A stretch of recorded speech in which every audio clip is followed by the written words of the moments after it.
Hi everyone, in this section, which is chapter 3 section 3, we will learn about resistors in series and parallel. Okay, so this is a very similar subtopic to the one that you have learned in capacitors. So in chapter 2 on capacitors and dielectrics, you actually learn capacitors in series and parallel. So this is very similar, just changing it from capacitors to resistors only. So we're going to study the resistors case where it's arranged in series. Then we will study the case where the resistors are arranged in parallel. So let's start with the series first. So series, we can see that we have a bunch of resistors being connected in one single path connected to the battery over here. So we are going to study the relationship regarding their voltage and their current, and from there we derive an equation to find what's their combined resistance or what's their effective resistance. Okay, so if you imagine yourself being a charge over here where you are going to pass through the battery, going from the low potential terminal to the high potential terminal, and then get out from the battery, pass through all the resistance, then get back to the negative terminal. So if you think about it from a perspective of a 1 coulomb charge, the kind of path that you'll be traveling would be something like this, where let's say you start from the negative terminal. Okay, then you pass through that 12-volt battery. And then you get through the first resistor, which is R1. And then next you get through the second resistor, which is R2. And lastly, you get through the third resistor, where it is R3. And afterwards, you continue your journey until you reach back to the negative terminal of the battery. So this is what you would imagine your path would be if you are a 1 coulomb charge, let's say, going through from the negative terminal back to the negative terminal. Okay, so if you observe this case over here, you can see that for any charge that is trying to move through this path over here, there's only one single path available for the charge to move. You don't see any place where there's an optional path or an alternative path for the charge to move.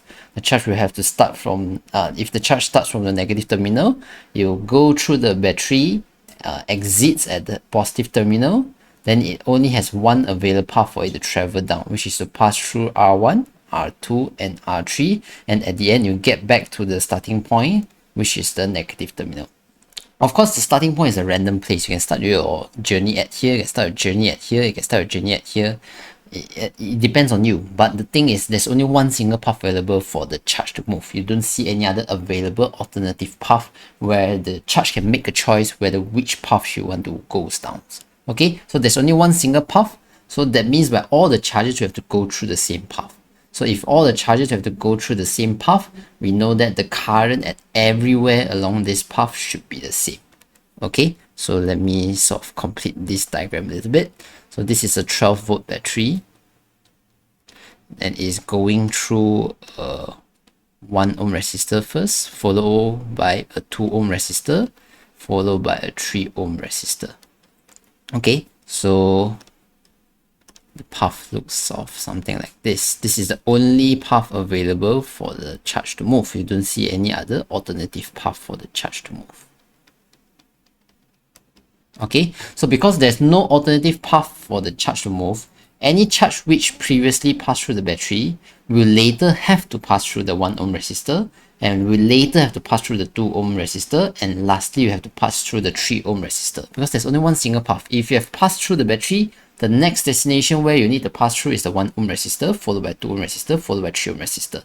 So if you think about it, last time I mentioned before, you can think of current as a bunch of soldiers lining up in their platoon or in their formation, and they're all marching down this road over here. Imagine all the soldiers are just queuing up along this line over here. All the soldiers are queuing up along this line over here. They are all in arranged along this line, all filled up. Then when they march, if there are 3 soldiers marching past through this negative terminal line, there will also be 3 soldiers passing through this positive terminal line. And there'll be 3 soldiers marching through the 1 ohm resistor. There'll be 3 soldiers passing through the 2 ohm resistor. There'll be 3 soldiers passing through the 3 ohm resistor. Because they're marching together. So imagine if the first 3 soldiers move forward, the 3 soldiers behind you have to fill up the space.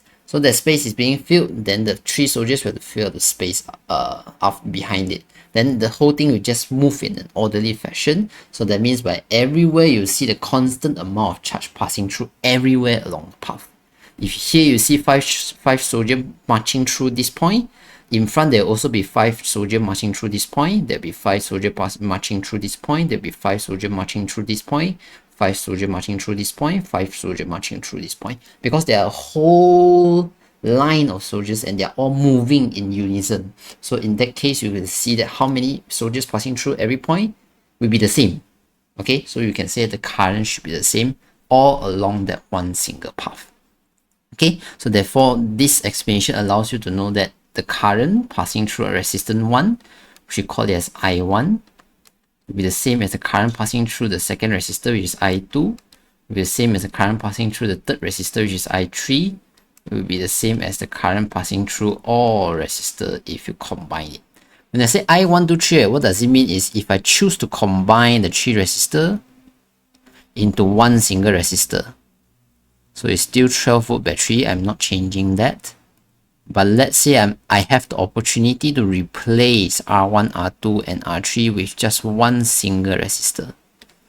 Okay, then that one single resistor I'm replacing it with is called R123, and it has an effective resistance of a combination of R1, R2, and R3. And if you exchange it that way, if you replace the 3 resistor to be this R123, you see that the current will be the same as the current just now. The current passing through R1, the current passing through R2, and the current passing through R3, which is the same over here, will also be the same as the current passing through R1 to 3 over here. Okay, so this is what we know about current. If you want a bit more explanation, you can actually relate it to water. That's how I usually relate it. Okay, so where is it? Why is the current at any point in the series circuit? Why current is the same at any point in the series circuit? Because there's no junction. A junction is something like this, where you provide an alternative path for the current to move. Let's say current is initially moving along this line, but once it reaches this junction, it needs to make a choice, right? Whether it flows down branch 1 or it flows down branch 2. Those are what we call as alternative path. And if we have an alternative path, that means that we have a junction. Okay, in a series circuit, there is no junction. In a series connection, there is no junction. So this is no junction. If there's no branch, the water has only one path to move. You can think of electric current to be the same as water current. So if there's no branches, like river branches over here, there's only one path for the water to move. So the water current measured at A, B, and C must all be the same. Therefore, IA is equals to IB is equals to IC. But if there's a branch, then the water that reaches the junction will have to choose whether to enter branch 1 or branch 2. So it passed through main branch, passed through B, and when you reach the junction, it can choose either to go to branch 1 or branch 2. So if that's the case, then the sum of water current measured at C and D, if you measure the current over here and the current over here, it should be equals back to the current measured at A or B. Okay, this is after splitting up, the current should be the same as before splitting up. So A and B will be equals because they haven't split up. Once they split into C and D, you add up the current at C and the current at D, you should get back to the current, which is the same as IA or IB. Okay, this is if you have a branch. Okay, so this is because water that are in the main branch measured as current at A or B can only flow to branch 1, which is measured at C, or branch 2, and there's no other path. So if the current can only flow to branch 1 or branch 2, if you add up the current in branch 1 with the current at branch 2, you get back the current at the main branch. This is the idea of a junction. But for series, once again, there's no junction. That's why you should expect that everywhere you should see the same amount of current flowing through. That's why you can say I1 is equals to I2 is equals to I3. Okay, so next we talk about the voltage. Imagine today you are talking about 1 single coulomb of charge, which is what I represent over here. For 1 single coulomb of charge, when it passes through this battery over here, what happens is it will gain positive 6 joule of energy. This is what we positive 12 joule energy. This is what we discussed before. So once it increased by 12 joule, what happens is it go from 0 joule to 12 joule. Then it exits the battery with a lot of energy. That is 12 joule energy. For every single coulomb, once it exits from the battery, it will have 12 joule energy. Then with that 12 joule energy with it, it will goes down this journey over here, And you know that at the end of the journey, it should end up with 0 joule at the energy at the end of the journey. So that means by that 12 joule energy, we have to be splitted among 1 ohm resistor, 2 ohm resistor, and 3 ohm resistor. These three will take up that 12 joule energy, but it's not distributed equally. Okay, why is it not distributed equally? Because these three resistors here have different resistances. So you can see here 1 ohm is less resistance, 2 ohm is moderate resistance, 3 ohm is the greatest resistance. We know that when we have greater resistance, that means we require more energy to pass through.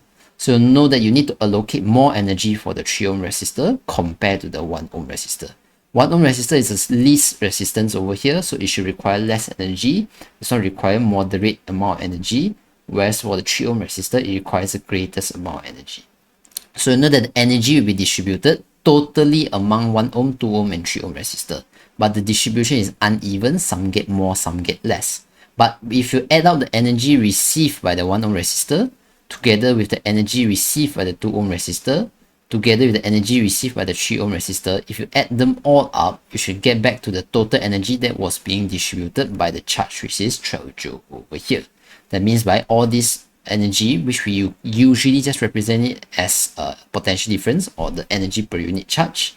Okay, if you represent a potential difference, then we know that the energy here plus here should add up to be the total which is distributed by the battery, supplied by the battery.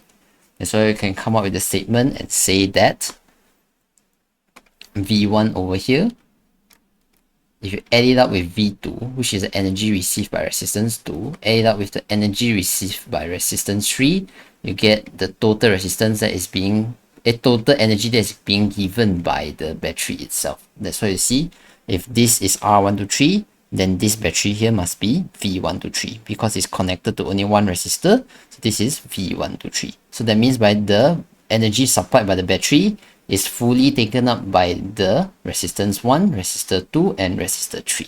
Okay, that's the idea. Okay, so continuing from that, we can continue the question by, we can continue our explanation by expanding this equation here. V, we know according to Ohm's law is equals to IR, so you can open it up, become I1 R1 plus I2 R2 plus I3 R3. You can open it up like this. Then this will be I1 to 3, R1 to 3. Okay, and because we know the fact that the current for I1, I2, and I3, they are all the same, that means by this I1, I2, and I3, we don't need to differentiate them by 1, 2, 3, they are the same thing. So let's just replace all this I1, I2, I3 with I1 to 3, then we can factorize all this current out. So if you factorize all the current out, they become I1 to 3 on the outside, then inside bracket with R1 plus R2 plus R3. On the other side, we also do the same thing. We factorize out the I1 to 3. Then what's the, remaining in the bracket will be IR1 to 3. So what we can do now is we can just cancel out the I1 to 3 on both sides. Then we effectively have already obtained the equation for resistance. How to obtain the effective resistance? How to obtain a combined resistance of all the resistors connected in series? We just need to sum them up normally. Okay, so this equation is important. This equation is important. And this equation is important. So there are three important equations for our understanding of resistors in series. Okay, so let's just try to plug in some numbers to make sense of the situation that we have over here. We know that R1 is 1 ohm. We know that R2 is 2 ohm. We know that R3 is 3 ohm. So the total of them will be 6 ohm over here. Okay, so here it should be 6 ohm over here. Okay, so we if we know R1 to 3 is 6 ohm, so that means we can put in V1 to 3 is 12. That's what we know about the battery, 12 volt battery. Then R1 to 3 it's 6. Then we know that this 12 over here is 6 multiplied by what is equals to 12? 6 multiplied by 2 is equals to 12. Okay, so that means by what? That means by every second there will be 2 coulomb of charge passing through the circuit. Okay, every second 2 coulomb of charge. So this is 1 coulomb that I've drawn. So in every 1 second there will be 2 coulomb of charge moving. Okay, so let me write in 1 second. Okay, there'll be 2 coulomb of charge moving through the whole loop. So both of these 1 coulomb charge, each of them will gain 12 joule energy when they pass through the battery. Then when they go down this R1, R2, and R3, they will lose energy respectively. Okay, so we know that this 12 volt over here will have to be distributed among V1, V2, and V3. But we can actually calculate it because we know I1, 2, 3, okay, because we know that I1, 2, 3 is the same as I1, I2, and I3. So we can actually say that this I1, I2, I3, we know that it's the same already.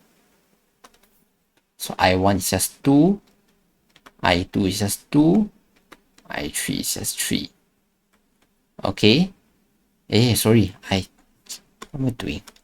I1, I2, and I3, they are all 2, sorry. Okay, again, I1 is equals to I2 is equals to I3 is equals to I1 to 3. So because we know I1 to 3 from this V is equals to IR, we know that I1 to 3 is 2. That means I1, I2, and I3 are all 2. Okay, then we know R1, R2, and R3, we know their value. R1 is 1 ohm, R2 is 2 ohm, R2 is 3 ohm. How do you know all these things? We know it from the situation over here. Therefore, you can come up with a conclusion. Here it should be 2 volt. Here it should be 4 volt. Here it should be 6 volt. Okay, how do you get it? 2 times 1 is equals to 2, 2 times 2 is equals to 4, 2 times 3 is equals to 6. So knowing that already, we can actually complete this diagram over here by saying that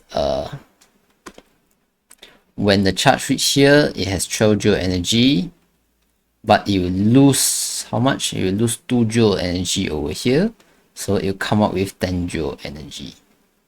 Then when it reach here, it will be 10 joule energy, but it will lose 4 joule energy. Okay, how do I get all this lose? How much? Negative 2 is over here, negative 4 is over here. How much energy is being consumed by the resistor for every 1 coulomb of charge that passed through?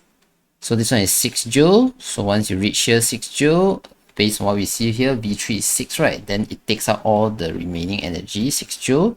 So it ended up with 0 joule coming out, and you reach the negative terminal with 0 joule of energy.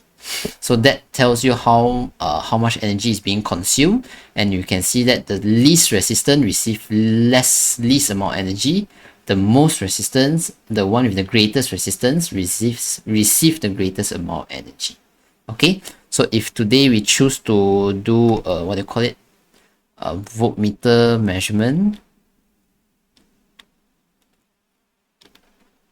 Okay, if you choose to do a voltmeter measurement over here for the 3 resistance, you should be able to get the value that we mentioned just now. So for example, this one, you get V1 is equals to 2 volt, whereas this one you get V2 is equals to 4 volt, whereas this one you get V3 is equals to 6 volt. Okay, so this is what you can understand from series circuit. You can see that the current is the same everywhere along circuit. In this case, it's 2 ampere. That means by every second, there's 2 coulomb of charge passing through.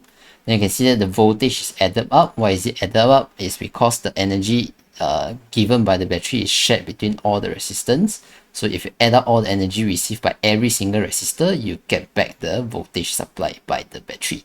So this is the equation that we said. Then by deriving it, we know that the resistance is just a normal summation of all the individual resistance connected in series. Okay, so here are the 3 important facts for series, resistors in series. Now we move on to now we move on to resistors in parallel. So this is an arrangement in parallel. But right now, I believe you can see that if I am a 1 coulomb charge, my journey, when I start from the negative terminal, when I start my journey passing through the battery, then once I reach here, I need to make a choice. Either I want to move through this first branch over here, or I continue downward to move through the second branch, or I continue even further downward to go through the third branch. So you can see that now there are alternative paths for you to flow. Why do you have alternative path? Because there's an existence of junctions over here. These are junctions. This is not junction. Okay, why is it a junction here? Why is it a junction here? Because you're allowed to make choices, either moving here or moving here. Same here, you have choices either to move horizontally or move vertically. So that's why, because you have choices, these points are called junction. Okay, this point is not a junction because you have no other path to flow. There's only one path permitted for you to flow. Here also there's only one path permitted for you to flow. So these two are not junction. But here again it's a junction. You can choose either go up or go down. So there's choices. You can choose either go up or go down. So there's chances. So this one is called a junction. But this is not junction. This is not junction. Okay, so you can see that there's three available path for you to move from the negative terminal, go out from the battery, back to the negative terminal. The first path is to go through the smallest loop over here. The second path is to start from the negative terminal, go through the moderate size loop over here, back to the negative terminal. And the third path available is to go from the negative terminal, but you go through the largest loop, then you get back to the negative terminal. So here we see that every charge you have three possible paths that you can travel. So if I open up the line over here, it looks something like this. Okay, so here you have a 12-volt battery. But once you come out from the 12-volt battery, at some point you need to make a bit of choices. It's either you go through the first resistor, which is the smallest loop available, or you go through the second resistor, which is the moderate size loop that you can see, or you go through the largest loop over here, which is this resistor over here. Okay, so you need to make your choice which path you want to flow, but effectively at the end of the journey you combine back to one single path because you still need to get back to the negative terminal. Okay, so you can see that you initially start from the battery, but at some point you need to branch out, choose one of the paths available, but at the end, after you go through that either of the three paths you actually converge onto a point and continue to the negative terminal. So this is what you would imagine for the storyline for 1 coulomb of charge. Okay, so for 1 coulomb of charge, you'll probably start off something like this. Then you move here. They need to make a choice. Either you go this way,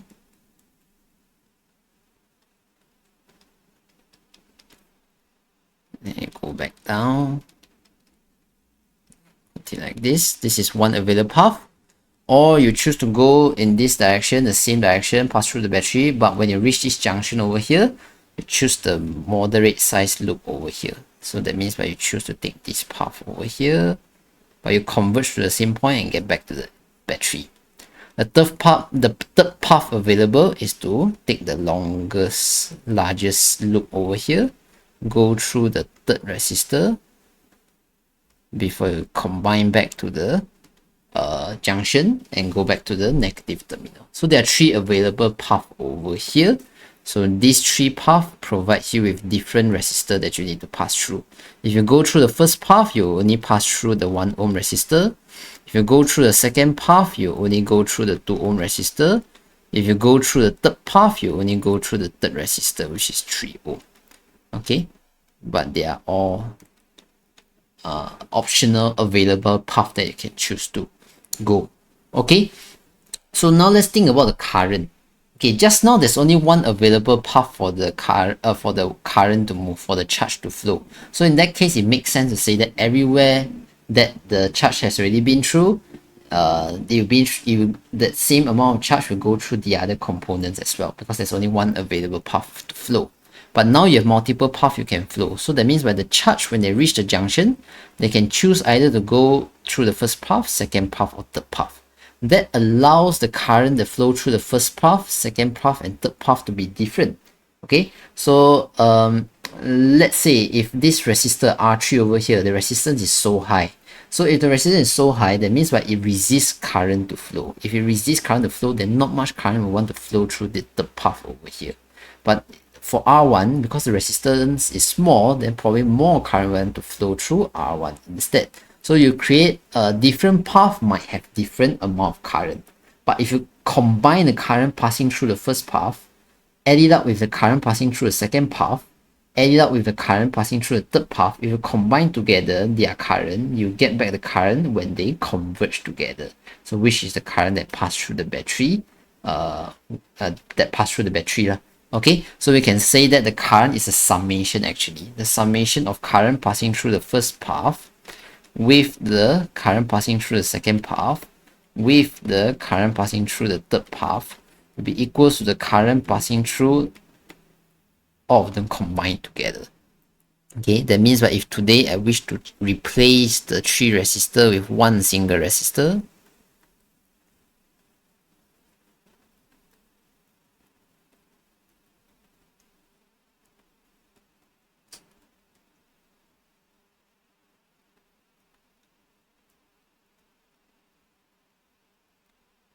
okay, the current that passed through this R123 over here, the current that passed through here, will be the same as the sum of the current passing through R1, R2, and R3. That's why you come up with this equation over here. Okay, how about the voltage? Well, try to think about it. Today you can make choices either to pass through the first path. So if you go through the first path, the only resistor that you pass through before getting back to the battery is R1. Okay, but if today you choose to go through the second path, the only resistor that you pass through before getting back to the battery is R2. And lastly, if you choose to take the last path, the third path, the only resistor that you get through is R3 before coming back to the battery. So that means that no matter which path you choose, you will only need to pass through one resistor. So if you only will pass through one resistor before getting back to the battery, that means that all the energy that you initially have must be donated to this resistor. Only you are allowed to get back to the battery.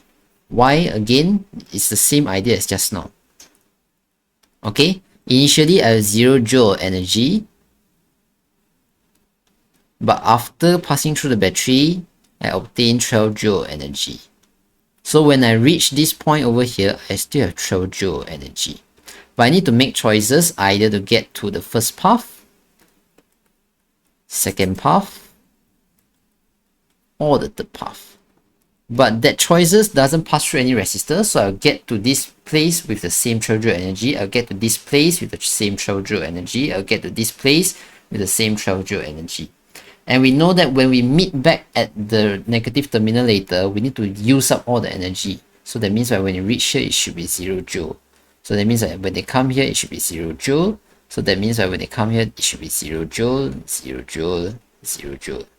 So what does it mean? That means that all 12 joule energy have to be given up when they go through the resistor. No matter R1 or R2 or R3, they all take up the 12 joules of energy. So there'll be negative 12 over here. So you go through from 12 joule to 0 joule over here. There'll be negative 12 over here.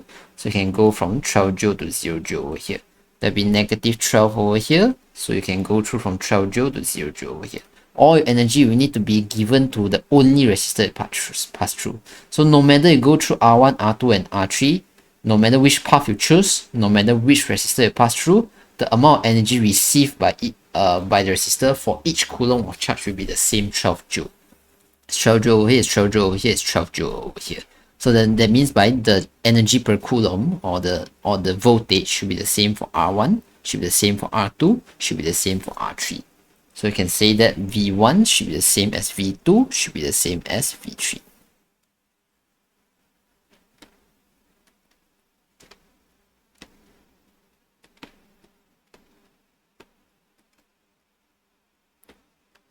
Okay, so these are the two important things regarding resistors in parallel. Now I'm going to expand the first equation over here. I know that I is actually V over R. So I can express this I in terms of V over R. So it will be V1 over R1 plus V2 over R2 plus V3 over R3.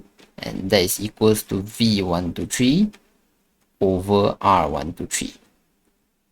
And because I know that the voltage are all the same, I can replace all the voltage here with V1 to 3 and factorize it out. So it becomes V1 to 3. Then there'll be bracket 1 over R1 because I already factorized it out from all of the terms over here. So you have 1 over R1 plus 1 over R2 plus 1 over R3. So here we have V1 to 3 You have 1 over R123. So if you cross out the V123 on both sides, then here you are with your last equation for this video, where 1 over R1 plus 1 over R2 plus 1 over R3 is equals to 1 over R123.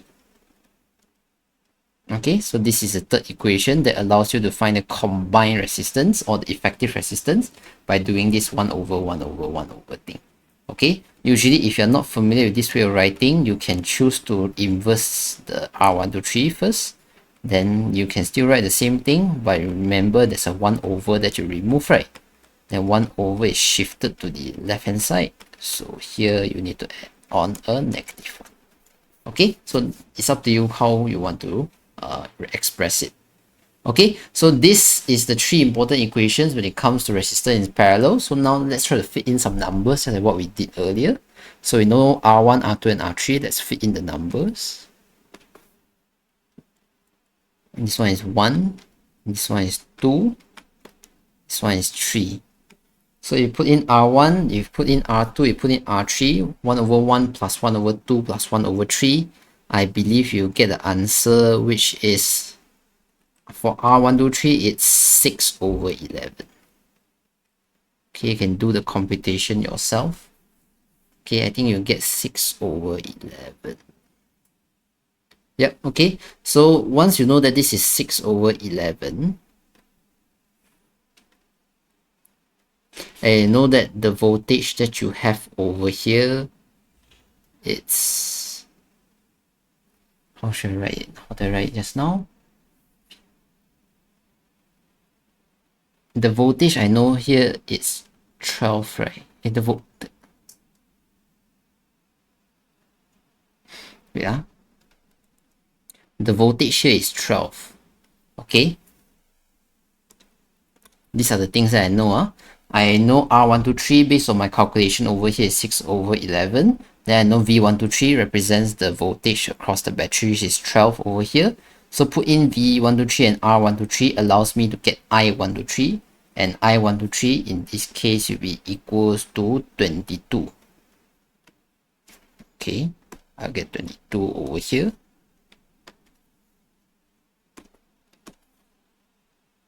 So that means by if I sum up I1, I2, and I3, I'm able to get a final current of 22. So that means by over here, there'll be a current of 22 ampere flowing through. Okay, let me label some stuff over here. This one, it's 6 over 11. Okay, continuing from that, I can do my calculation to obtain all the currents because I know all the voltages and all the resistances. All the voltages are equal to V123. So if this is 12, so V1, V2, V3 will all be 12, right? So this will be 12, this will be 12, this will be 12. Then I know R1 is 1, I know R2 is 2, I know R3 is 3. So 12 divided by 1, that means my current here is 12. Okay, 12 divided by 2, that means the current for the second path will be 6. 12 divided by 3, that means the current passing through the third path will be 4. Okay, so this is what I know up until now. So to explain everything in the diagram earlier, we can say that initially coming out from the battery, there are 22 ampere of current flowing through. So that means that in 1 second, there's 22 coulomb of charge passing through. In 1 second, you see 22 coulomb of charge. Okay, let me draw 22 coulomb. 1, 2, 3, 4, 5, 6, 7, 8, 9, 10, 11, 12, 14,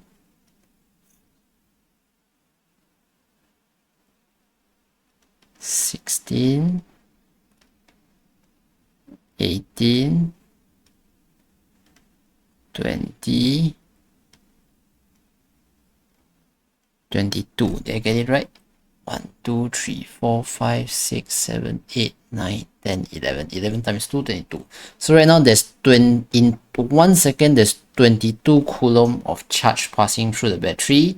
Then once you reach the junction over here, what happened is 12 ampere of current will flow through the first branch, right? That means by in that 1 second, when the 22 coulomb of charge reach the junction over here, 12 coulomb will pass through the first path, 6 coulomb will pass through the second path, 4 coulomb will pass through the third path. So that's why over here you see 12 coulomb of charge.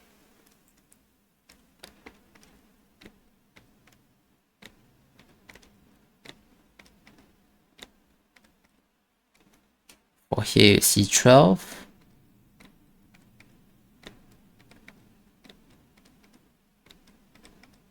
For the second path you will see 6. So 6.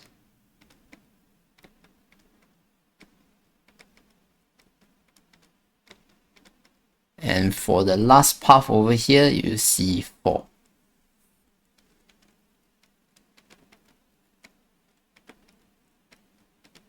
Okay, so you can see very clearly that this is 22 coulomb of charge in 1 second passing through the battery, and the 22 coulomb actually split up. 12 coulomb will pass through the first path, 6 coulomb pass through the second path, 4 coulomb pass through the third path. But each 1 coulomb of charge that you see over here, every single 1 coulomb of charge over here, when they pass through the resistor, they all give up the same amount of energy to the resistor, which is 12 joule. This first 1 coulomb of charge will give 12 joule. The second 1 coulomb of charge will also give 12 joule. The third 1 coulomb of charge will also give 12 joule. Same over here. The 1 coulomb, 1 coulomb, 1 coulomb, 1 coulomb, 1 coulomb, 1 coulomb. Each of these 1 coulomb charge will all give the same amount of energy, which is 12 joule. Same over here. Each of the 1 coulomb charge will give 12 joule energy to the resistor. The amount of energy given by every single coulomb of charge is the same. It's 12, 12, 12. That's why the voltage is the same. But you can see for each path over here, the amount of charge that passed through in 1 second is different. There's 12 coulomb of charge passing through in 1 second in the first path. There's 6 coulomb of charge passing through the second path every second. That's 4 coulomb of charge passing through the third path every second. So that's why the current is different. But if you add up 12, 6, and 4, if you add them up, you get back I123, which is the total amount of current that is passing through R123 over here, which is the current passing through the battery as well. So this is why I is a plus, whereas V is equal for parallel. Okay, so of course this is all very conceptual, okay, but it's good you know the concept so that you will be able to deduce correctly whether the I should be equal or the V should be equal for each different cases. Why series the current is equal is because there's only one single path. Why the voltage is equal or parallel is because all charges, every 1 coulomb of charge will only pass through one single resistor. So every 1 coulomb of charge will have to give up all the energy it has. That's why all resistors receive the same amount of energy. That's why the V is the same. Okay, why is the V sum up for series? Is because the energy received by each resistor, if you sum them up, will be the energy supplied by the battery. Whereas why is the current added up over here for parallel is because the current is actually splitted up into these 3 branches over here. So if you sum them up, you get back the current that was initially passing through the battery initially. Okay, so that's sum up the relationship for the current, the voltage, and how to determine effective resistance for resistor arranged in series and resistor arranged in parallel. So that's it for this video. Thank you very much. Wait, before we stop, I label the voltmeter, right? I should probably label the voltmeter as well. Okay, so if I measure the voltage over here,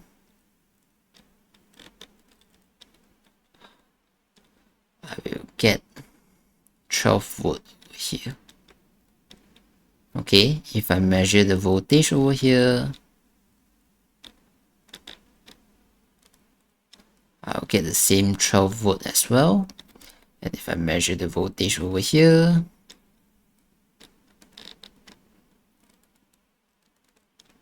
it's the same 12 volt as well. So they are all the same 12 volt because they all receive every single coulomb of charge passing through the resistor R1, R2, and R3 all give up the same amount of energy to the resistors over here. Okay, so that wraps up everything for this particular concept on resistor arranged in series and parallel. Thank you very much.